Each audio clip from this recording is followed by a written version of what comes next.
Magandang umaga po, muli ang inyong lingkod, si Chef Roy. Kumusta po kayong lahat? Shout out po sa mga makakapanood ng video kong ito. Pagpapalain po kayo ng Diyos. Ang salitang malas po, sa sugal lang po yun dapat pala ginagamit. Kasi po, wala naman po sa Biblia yung salitang malas o swerte. Diba? Nanalo ka sa sugal, yan, swerte. O kaya natalo ka sa sugal, ay minamalas, sayang. May narinig po ko ng sabong mamamatay na sana yung kalaban, napitik pa yung manok ko, kaya namatay pa yung manok ko. Malas. Yun po, sa sugal dapat ginagamit pala ang salitang malas at swerte, buhinas kumbaga. Kasi po wala naman sa Biblia po pala yun yung sabihan na minamalas na tayo, minamalas ng ating kabuhayan, minamalas na tayo sa ating mamumuhay, minamalas na tayo sa ating negosyo. Wala po na sa malas. May babasahin po sa inyo ang inyong lingkod sa umaga po ito. Pakinggan po ninyo. Napakaganda po ang babasahin ng inyong lingkod sa Kawikaan 3:33. Pakinggan po ninyo, napakaganda po ito. Kawikaan 3:33. Ang sumpa ng Diyos ay di lalayo sa masama, ngunit ang mga banal ay kanyang pinagpapala. Yun, pala po yung kung mayroon mo tayong nakita na yung mayroon kang balak, nagtagumpay ka, yung pinagpapala ka ng Diyos noon. May dahilan, kahit na hindi ka, minsan naman hindi niya pinapanalangin, may dahilan. Nakagawa ka siguro ng maganda nung nagdaang araw, yun ang regalo sa inyo ng Diyos.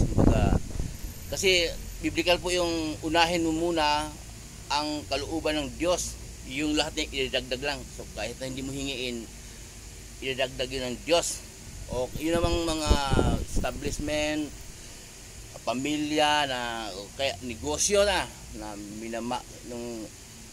yung bang sinabi lang minamalas, swerte. Pagka po prangka lang para mag-gets natin. Alam mo, negosyo o kaya yung anumang kabuhayan na humina, wala po doon ang pagpapala ng Diyos. Kasi po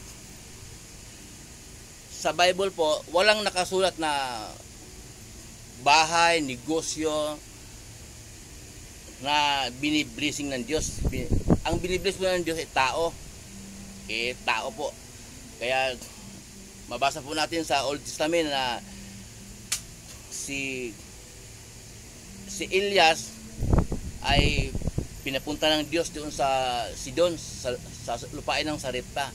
Ang sabi ng Diyos kay Elias, punta ka doon at may inutusan akong byuda, magpapakain sa'yo. Pagdating ni Elias po doon, hindi na uubos, kahit walang trabaho yung byuda, hindi na uubos yung harina sa lalagyan at hindi na tuyo ang mantika sa sidlan. Kaya pinagpala po si Elias, pinagpala po yung pinupuntahan niya.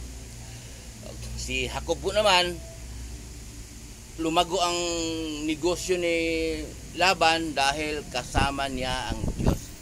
Po. Kapag may negosyo o anumang kabuhayan na lumakas, kumbaga, sa madaling sabi, maaring kayo po mismo may-ari, pinagpapala kayo ng Diyos. O kaya mayroon kang tauhan na pinagpapala ng Diyos.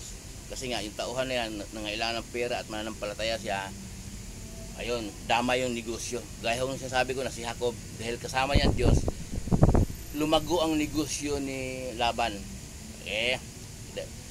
Yun po namang yung humina, yun ang ating ngayon po yan. Humina, yung issue po sa mayroong taghirap, mayroong malakas na negosyong buwan, opo, panahon.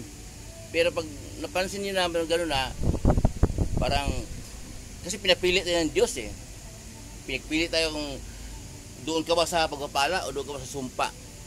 Baka naman hindi natin namalayan, pinili natin ang sumpa ng Diyos. Dalawa lang po yun ha.